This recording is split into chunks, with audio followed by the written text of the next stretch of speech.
Então, estamos de volta aqui para dar continuidade ao nosso estudo sobre heresiologia. Eu agradeço a vocês que estão persistindo em continuar esse curso, em estar conosco aprendendo, não a ser preconceituoso, mas aprendendo o que realmente a Bíblia tem a dizer sobre tantos credos religiosos que se opõem ao cristianismo. A Bíblia diz que nós devemos ser seguidores dessas seitas ou não.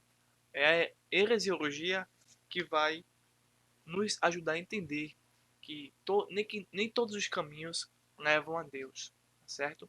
E o estudo da heresiologia, como vocês já sabem, é o estudo sistemático das heresias que procuram corromper, deturpar ou destruir a fé cristã. Então, neste vídeo, nesta aula, vamos estudar as testemunhas de Jeová. Ao meu ver, é um grupo muito fácil de se estudar, porque os materiais que eles têm, eles disponibilizam, eles entregam e é de fácil acesso, porque eles publicam constantemente as suas publicações, as suas revistas, os seus anuais, certo? Diferentemente de alguns outros créditos que são um pouco mais limitados em termos de publicação. As Testemunhas de Jeová publicam muitas revistas, muitos artigos, que faz com que as pessoas tenham mais acesso e se tornem Testemunhas de Jeová. Diferentemente dos evangelhos, que publicam também muito, mas o acesso a estes livros e revistas é de difícil acesso. Há uma diferença aí, tá bom? Acredito que vocês estão entendendo a minha explicação. Então, vamos fazer algumas abordagens sobre as testemunhas de Jeová. Eu vou ver uma questão aqui que talvez eu não tenha me esquecido de pôr. É uma imagem que vai sintetizar tudo aquilo que nós vamos explicar neste vídeo. Sim, esse aqui, ó. Deixa eu pegar ela. Pronto. Tá, deixa eu ampliar aqui. Pronto. O que nós vamos estudar neste vídeo? Nada mais é do que os fatos, uma metodologia que se baseia em bibliografias, tá? Em livros, em revistas, em periódicos. E a nossa forma de chegar às testemunhas de Jeová vai ser com a Bíblia. A Bíblia refuta as testemunhas de Jeová e todo o seu ensino, porque são ensinos contraditórios e abomináveis. Bem, comecemos deste modo. Síntese histórica. O fundador das Testemunhas de Jeová se chama-se Charles Taze Russell. Ele nasceu em 1872 e morreu em 1816. Depois que ele morre, e dica de passagem, é importante você sempre, em uma conversa, uma comunicação, o apologista, o verdadeiro teólogo, uma pessoa acadêmica, uma pessoa que estuda as escrituras, que é professor da EBD, ele não debate. Porque o debate que se tem no século XXI é um debate que não produz conhecimento verdadeiro e nem troca de algum tipo de conhecimento. Diferentemente dos debates que o apóstolo Paulo participava. Os debates que o apóstolo Paulo, os filósofos da Grécia participavam, eram em busca do conhecimento. A grande maioria, não todos, entendia o seguinte, que o debate permitia a duas pessoas que se opunham a encontrar uma única verdade naquela conversa, naquele diálogo socrático, tá? Então, outros optavam por ficar nas suas falsas premissas e alguns por conversar, tá? Era uma espécie de conversa argumentativa, descobriam qual dos dois estava dizendo a verdade. Mas hoje em dia não, o debate virou é, sinônimo de abuso, falta de respeito, né? Desentendimento contra a pessoa e tudo mais. Né? Hoje em dia é complicado, muita coisa mudou. Mas nós preferimos o quê? Estudar, aprender e ensinar. E comunicar. Aí você pode dizer assim para uma determinada pessoa: olha, você acredita nisso, né? A pessoa vai dizer que sim ou não, dependendo do caso. Aí você diz: olha, a Bíblia diz isso. Eu fico com a Bíblia. As regras de interpretação são essas. As suas regras de interpretação são outras. A verdadeira regra de interpretação é essa. A sua regra de interpretação está falsa, não tem fundamento real, lógico, entendeu? Então, nesse sentido, a tese é essa. E a sua antítese não existe. Pronto. você já resolve muita coisa. Então, depois que Charles Taze Russell morre, ele é sepultado, tá? Em uma pirâmide. E a pirâmide faz parte do ocultismo, do satanismo, de seitas ocultistas. Então, Charles Taze Russell tinha a mania de estudar as pirâmides do Egito. E passou, parece que, se não me engano, 50 anos estudando as pirâmides do Egito, fazendo pesquisas alucinóticas, determinando a vinda de Cristo baseado nas pirâmides do Egito. Algo totalmente fora de cogitação, né? Depois que ele morre, vem Joseph Rutherford, Nathan Hame-Knorr, Frederick William Franz e Milton Ranchels, tá? O atual presidente. Então, cada um deles aí vai estabelecer, vai contradizer até o próprio Charles Taze Russell, tá? Outros vão criar uma lavagem cerebral nos seus seguidores, tá? Naqueles que têm a sua honestidade, vai perceber que eles foram enganados. Outros, por algum motivo que eu já falei, que as pessoas estão em alguns seitas por motivo talvez político, talvez financeiro, talvez emocional, talvez sentimental, talvez psicológico. Então são vários motivos que as pessoas se mantêm numa seita, mesmo sabendo que essa seita está contra as escrituras, contra a revelação, contra a natureza da Trindade, tá certo? E as literaturas que as Testemunhas de Jeová têm, como já disse, são muitas, são fartas. Eu tenho aqui bem umas mais de 20 revistas das Testemunhas de Jeová, além da Bíblia, tá? Tô querendo atrás da nova Bíblia que eles fizeram. Vou mostrar aqui a vocês rapidamente. Então, temos a tradução do Novo Mundo, que para eles é a melhor tradução. Temos a Sentinela, a Despertar e Estudo das Escrituras. Essas são as principais obras, entre outras. O fundamento o pensamento da Testemunha de Jeová é sobre o fim dos tempos. O reino não é um reino dos céus, é um reino terreno. E nem todo mundo vai ser salvo. Uns vão ser salvos, outros não vão ser salvos.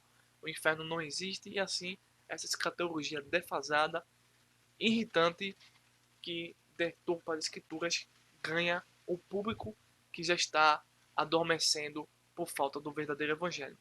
Mostro aqui a vocês as literaturas, né? Por exemplo, essa aqui, o que a Bíblia realmente ensina é o livro-chave, é o que vai abrir a mente da pessoa que está recebendo esse estudo bíblico, que não passa de um estudo bíblico, e sim da inserção da ideia dos testemunhos de Jeová, não dos escritores bíblicos, né? O que as testemunhas de Jeová estão ensinando a você. Eles têm essa primeira figura que você está vendo aí, a antiga, e temos a nova, bem mais bonitinha, né? Para vocês verem, para conquistar, né? Através do visual, do desenho, as pessoas, o que a Bíblia realmente ensina.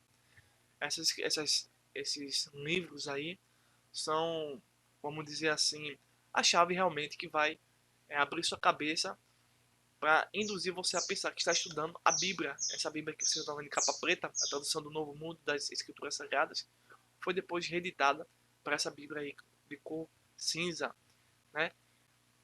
Para que depois que você passe por esse curso aí, esse estudo, você venha a acreditar que essa tradução é fiel, é original, e não é, e nunca foi, tá? Por diversos motivos. Eu vou mostrar que tem no meu canal vários vídeos confirmando que os tradutores dessa Bíblia não conheciam os originais e não eram estudiosos capazes de traduzir uma Bíblia, tá certo? E nem todo mundo que faz um curso de traduções do hebraico, do grego, tem um arsenal de ferramentas que auxiliam a pessoa a traduzir uma Bíblia, né? Uma coisa é você aprender a traduzir alguns textos em seminários.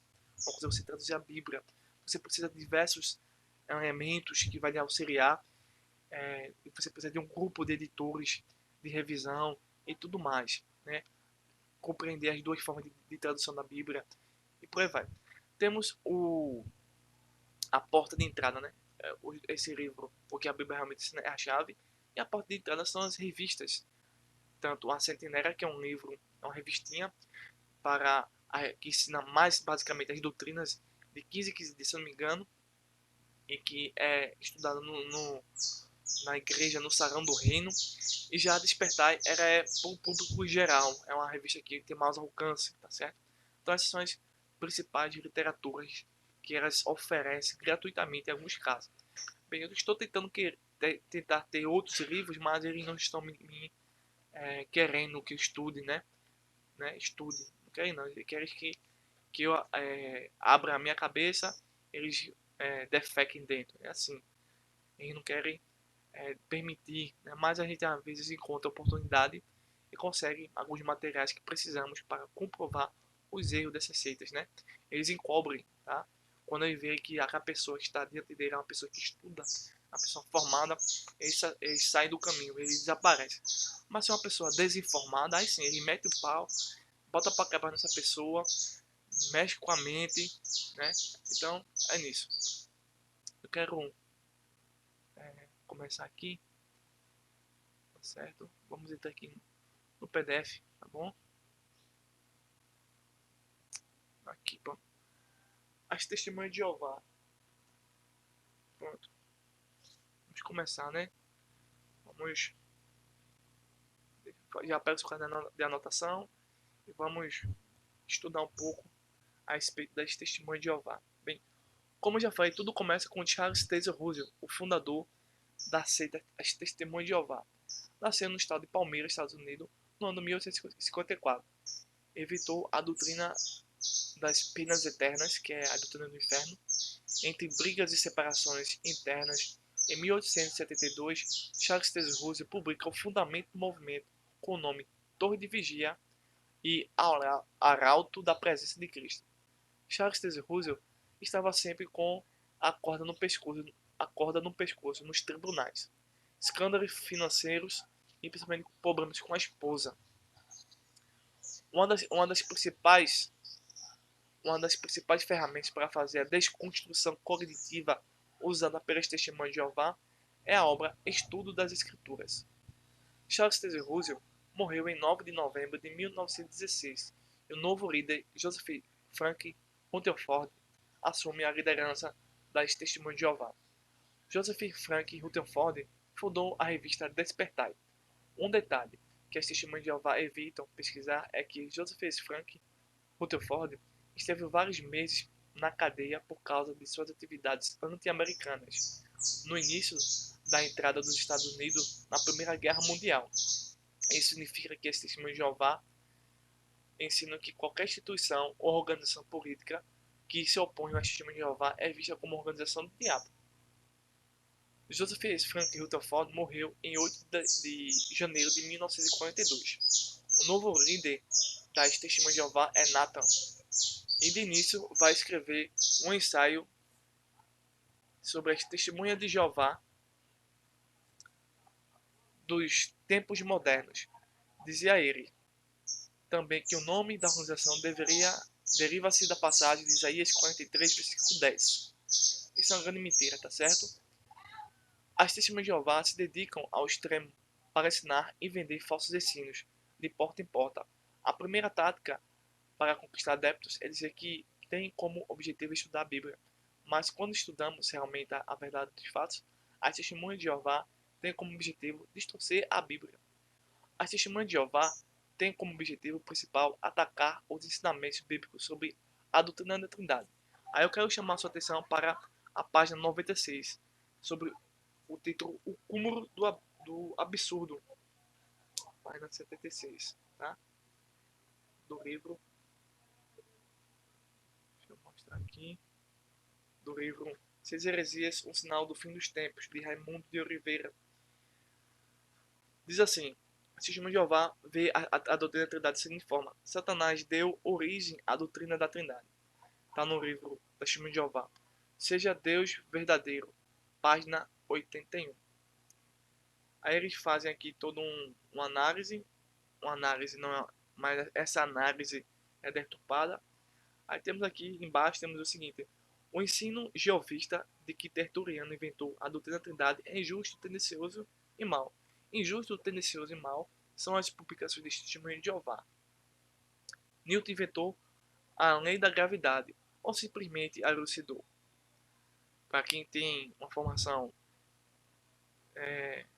básica e foi bem trabalhada, você vai saber a resposta. Tertuliano inventou a doutrina da Trindade ou simplesmente a interpretou? Por exemplo, o fato de Martinho Lutero ter defendido a doutrina da justificação da fé e do sacerdócio universal dos crentes não significa que ele as inventou?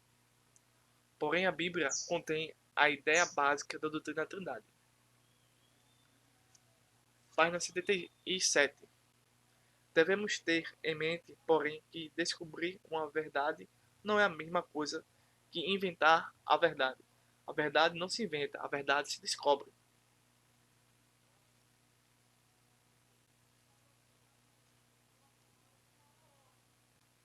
Vamos ver aqui a página 77 e 78, certo? A ideia da Trindade se faz presente nos seguintes casos mencionados na Bíblia. Alguns exemplos, temos vários exemplos. Por exemplo, temos Gênesis capítulo 1, versículo 26. Temos Gênesis capítulo 3, versículo 22. Temos Gênesis capítulo 11, versículo 7. Isaías capítulo 6, versículo 8. Mateus capítulo 6, versículo 16 e 17. Mateus capítulo 28, versículo 19. 1 Coríntios capítulo 12, versículo 4 ao versículo 6. 2 Coríntios capítulo 13, versículo 13. Efésios capítulo 4, versículo 4 ao versículo 6. 1 Pedro capítulo 1, versículo 20. E a carta de Judas capítulo 1, versículo 20 e 21. Apocalipse capítulo 1, versículo 4, versículo 5. São alguns textos que dão a ideia de que existe de fato a Trindade revelado progressivamente nas Escrituras. Tanto no Antigo Testamento como no Novo, títulos divinos são atribuídos às três pessoas da Trindade, Pai, Filho e Espírito Santo. A respeito do Pai, os títulos divinos temos em Êxodo capítulo 20, versículo 22. A respeito do Filho temos em João capítulo 20, versículo 28. E a respeito do Espírito Santo temos Atos capítulo 5, versículo 3 e versículo 4. Então, tanto o Pai quanto o Filho quanto o Espírito Santo é onipotente, onisciente, onipresente, criador, eterno, santo e santificador.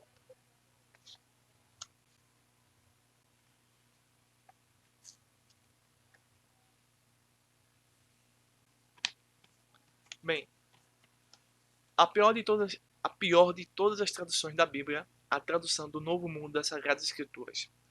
William Shatner, que trabalhou por vários anos na sede da Sociedade Torre de Vigia, quartel-general das Testemunhas de Jeová, no Brooklyn, Nova York, Estados Unidos da América, cita os nomes dos tradutores Nathan Knorr, Schroeder, Kangas e Han Schell e o próprio Franz, mas nenhum deles era formado nas línguas bíblicas. Quero citar aqui a página 129, tá, de uma postura que eu tenho, 129.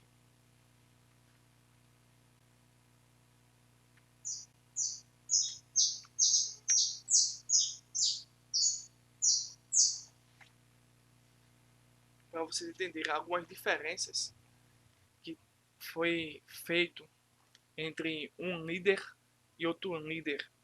Bem, antes de Rutherford, as Testemunhas de Jeová, eram grupos de estudos bíblicos, aparentemente. Tinham a ideia de desenvolver o caráter cristão, buscavam supostamente os frutos do Espírito Santo, tinham respeito por Russell. Os estudos nas escrituras como um livro básico, tá? Os estudos das escrituras não é o estudo das escrituras, mas é um livro, tá? Respeito aos governos, uso da cruz como símbolo cristão, nome de Jeová em segundo plano, participação em festas religiosas como Natal, profecia de Russell anunciada, as congregações ou igrejas ligadas à sociedade eram independentemente delas, o governo das congregações eram formados por um grupo de presbíteros eleitos pela própria congregação. Russell era servo de Mateus capítulo 24, versículo 45, organização democrática, vários nomes, estudantes da Bíblia. Isso é tudo antes de Rutherford, tá? Antes de Rutherford. Isso era o pensamento das Testemunhas de Jeová. Depois que Rutherford assume a liderança, temos o quê? O comportamento da testemunha de Jeová vai ser o seguinte, já vai ser totalmente avesso. Primeiro, são apenas distribuidores de literatura, visitar e contatar pessoas, relatar os resultados de suas vendas e estudos semanais e periódicos. Russell, contraditado e rejeitado por esse novo governo depois de Rutherford. Livros de Rutherford tornam-se autoritativos, tá? Aí eles passam a ter ordens contra o governo, que antes não tinham. A cruz, que era considerada um símbolo cristão pelos próprios testemunhos de Jeová, passam agora a ter uma nova interpretação e é considerado como símbolo pagão. Você vê que há essas mudanças no pensamento, no comportamento e na própria literatura das testemunhas de Jeová. Bem, ênfase no nome Jeová, antes não tinha isso. Condenação de festas religiosas, principalmente o Natal e as datas de nascimento. Profecia de Russell reinterpretadas ou negadas, né? Porque eles sabem que isso condena as testemunhas de Jeová, o movimento das testemunhas de Jeová, tá? Então eles vão explicar, né, seus erros. Congregação ou igreja precisava estar submissa à sede da sociedade no Brooklyn. O governo das congregações seria indicado pela diretoria da sociedade no Brooklyn, criada a classe de servos, onde Russell não era o único. Organização teocrática seria melhor chamada de autocrática. Novo nome, distinto de todos os outros, testemunhas de Jeová. Então você vê aí que essa mudança era muito radical e constantemente as testemunhas de Jeová têm mudado a sua forma de ver, de se expressar, de comunicar as suas próprias falsificações, certo? Isso é importante para vocês verem que existem diferenças muito importantes entre elas mesmas. Bem, deixa eu dizer uma coisa, que a CIA possui um grupo de elite especializado em detectar falsas notas. Isso aqui é só uma ilustração para vocês compreenderem a nossa colocação. Os integrantes desse grupo, o grupo da CIA, tiveram um profundo ensinamento sobre a moeda verdadeira. Estudaram cada detalhe da moeda verdadeira, cada dimensão da nota. Estudaram sua textura, seus detalhes, suas cores, espessuras, seus desenhos, seus traços, assim por diante. Ficaram tão familiarizados com o dinheiro verdadeiro que, se pegarem uma nota na mão, imediatamente saberiam se ela é verdadeira ou falsa. Os homens desse grupo se aplicam a estudar somente a verdadeira nota. E quando encontram uma nota que não possui as mesmas características das notas verdadeiras, sabem que aquela nota é falsa. Estes homens fizeram um padrão de comparação com o que as notas falsas podem ser comparadas. A primeira nota é a verdadeira, e por isso ela é o padrão de comparação com o qual as falsas poderão ser comparadas e detectadas. Frederic Franz, como novo presidente da sociedade, acaba numa sessão de um tribunal escocês em novembro de 1954, ficando evidente que suas pretensões não tinham quaisquer bases de sustentação.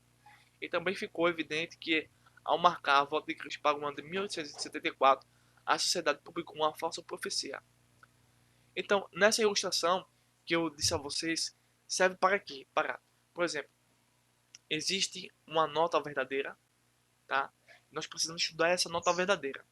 Para quando vir uma outra nota, um outro dinheiro, você vai pegar esse dinheiro e vai dizer, oxe, esse dinheiro aqui é falso. Do mesmo modo se aplica às religiões, ao estudo sistemático e organizado, tá, da heresiologia. Então você tem a tradução bíblica, tá, fiel e verdadeira. Depois você vê uma outra tradução apresentada por um outro movimento religioso e vai dizer, essa aqui é verdadeira. Você diz, não, a verdadeira é essa, por esse motivo. Essa é o objetivo da ilustração. Bem, o novo presidente, Milton Ranchel, passa por muitas mudanças, mas essas mudanças é apenas para ocultar os erros do passado e manter os erros do presente. As testemunhas de Jeová têm como fonte de autoridade sobre os assuntos bíblicos nunca a Bíblia Sagrada, mas a interpretação feita pelo corpo governante. Vamos citar aqui, novamente, a página aqui, 132, tá? Aqui do meu...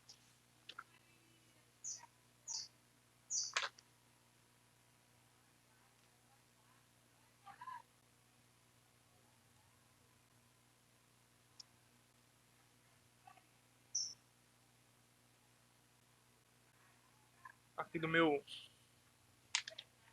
da minha postura. A verdadeira fonte de autoridade sobre assuntos bíblicos não é a Bíblia, mas a interpretação feita dela através de seus líderes. Então, eles vão dizer o seguinte: não adianta estudar a Bíblia sem a ajuda da sociedade. Ou seja, você é incapaz, é impossível de você estudar a Bíblia sem a sociedade torre de vigia. Aí nós temos aqui uma informação importante da Sentinela, dia 15 de 8 de 1981, página 28 e 29. Diz assim: alguns estão dizendo que basta apenas estudar a Bíblia exclusivamente, de modo pessoal, ou em grupos pequenos, em casa. Porém, ainda que pareça estranho, por meio de tal leitura da Bíblia, tem retomado as doutrinas apóstolas que os comentários dos clérigos da cristandade estavam ensinando por 100 anos. Então, eu vou ensinar que é impossível, tá, que as pessoas possam compreender as escrituras por si mesmas através da Bíblia. Segundo ponto, só é possível entender a Bíblia fazendo parte da sociedade torre de vigia. Ou seja, não é só necessário você precisar da sociedade torre de vigia, mas é importante que você seja membro participante dessa seita religiosa. Terceiro, Deus ilumina por meio da sociedade, que é a mãe desse testemunho de Jeová. Ou seja, não é o Espírito Santo, não é a hermenêutica, não é a exegese, não é o estudo sistemático, acadêmico, e muito menos o Espírito de Deus. E sim um grupo humano, tá, que erra constantemente, e esse grupo humano, o corpo governante, vai dizer o que a Bíblia diz. É assim que acontece. Bem, quarto ponto, é necessário obedecer aos ungidos que dirigem a congregação, ou seja, não podemos discordar dos nossos líderes, eles não podem discordar, tem que ser submisso. Bem, essa é a primeira fonte da autoridade, a torre de vigia, é a torre de vigia que manda a interpretação. A segunda fonte da autoridade do Testemunho de Jeová são as literaturas publicadas pela seita, tá? Uma terceira fonte da autoridade da Testemunho de Jeová é a tradução do Novo Mundo das Sagradas Escrituras. Então a gente tem três fontes de autoridades que fazem com que eles fiquem reféns, tá? Induzidos e em que querem induzir os outros a participarem desta argumentação que biblicamente não tem validade nem respaldo em momento nenhum. Para se interpretar as escrituras, precisamos primeiramente do Espírito Santo de Deus, que nunca é e nunca foi uma força ativa de Jeová, e sim a terceira pessoa da Santíssima Trindade. Precisamos do Deus Espírito Santo. Depois precisamos de ferramentas acadêmicas, livros de pessoas formadas em determinadas áreas para compreender algumas expressões culturais, políticas, regionais em determinados livros que estamos estudando, a forma da linguagem, o tipo de literatura, o tipo de gênero literário que nós estamos lidando. Sem isso, as escrituras tornam-se aquilo que nós queremos que seja. Por fim, eu vou citar aqui, para finalizar, mais uma informação importante, mas deixa eu mostrar aqui a vocês uma questão boa, que é o livro em PDF que vocês já receberam. E nesse livro você vai encontrar algumas informações, tá? Outras não estão nesse livro, eu apenas apresentei aqui, mas aqui tem muita informação boa que dá para até mesmo desenvolver algumas coisas que não foi desenvolvido a tempo, mas aqui dá para vocês perceberem muitas outras informações que vai somar com tudo aqui que nós estamos mostrando aqui a vocês. Então, deixa eu mostrar mais uma coisa para finalizar. Deixa eu guardar essa minha anotação aqui. Bem, vocês sabem que as testemunhas de Jeová são totalmente contrárias à Santíssima Trindade, principalmente a primeira pessoa da Trindade, Jesus Cristo.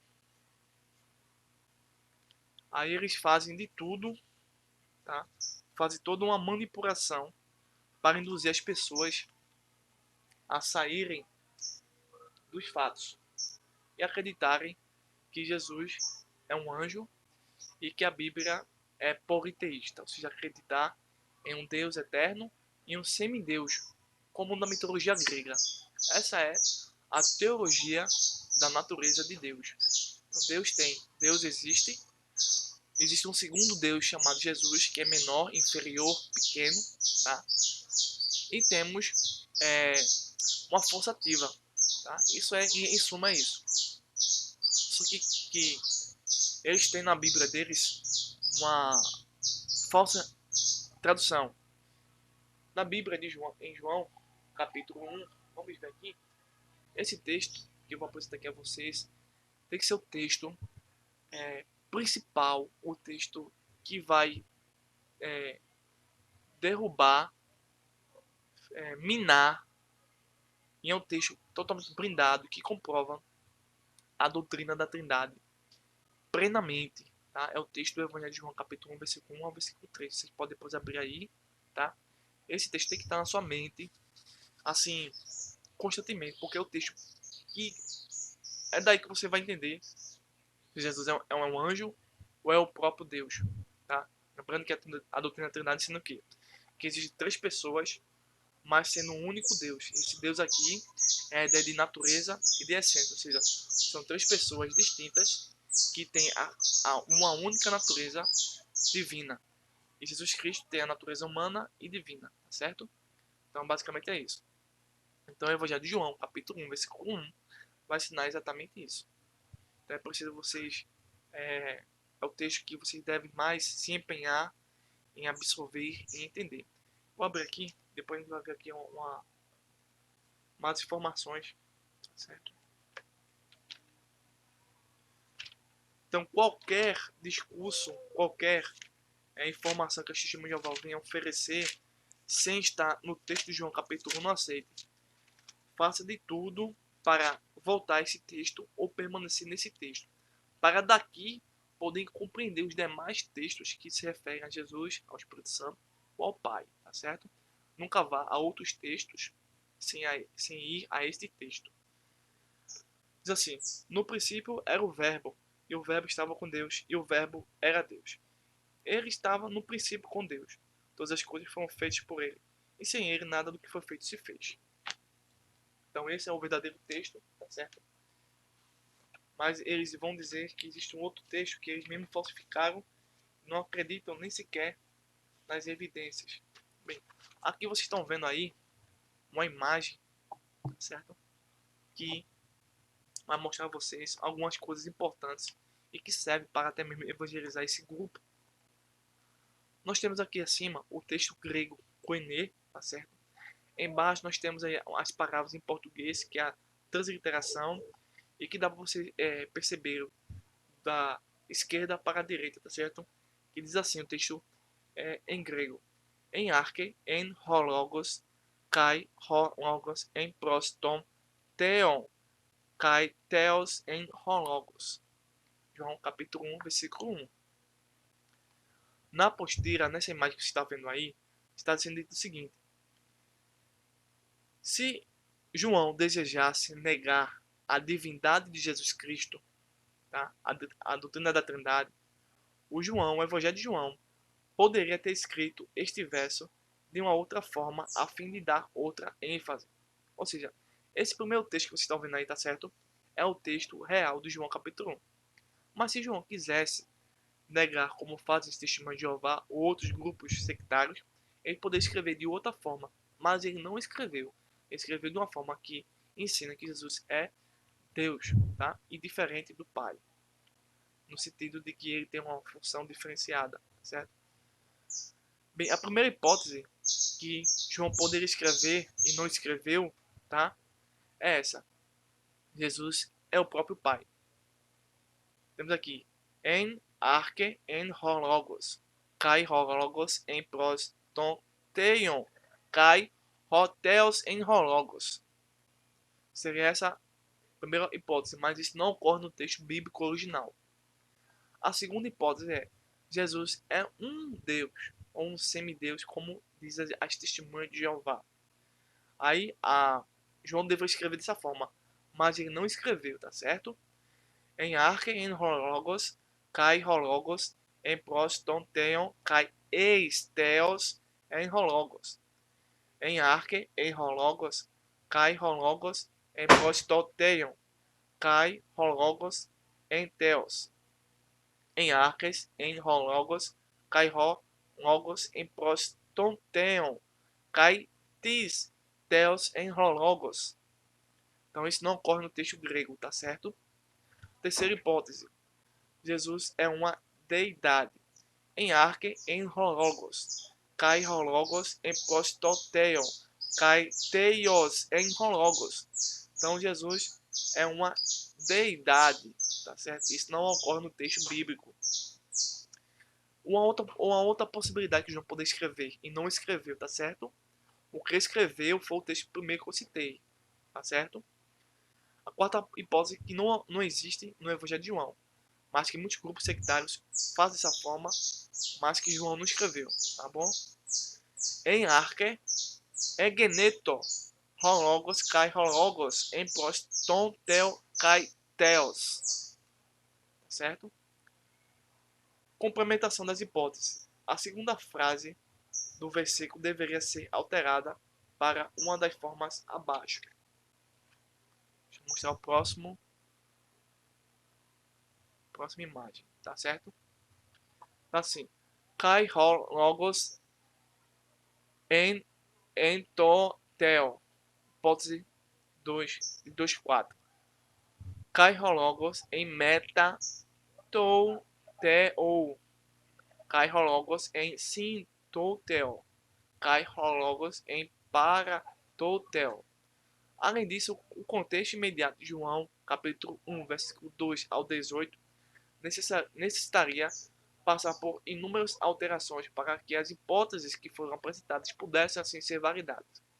Bem, a literatura verdadeira de João capítulo 1, versículo 1, ensina radicalmente, literalmente, a divindade de Jesus Cristo, as razões para a expressão kai theos en logos.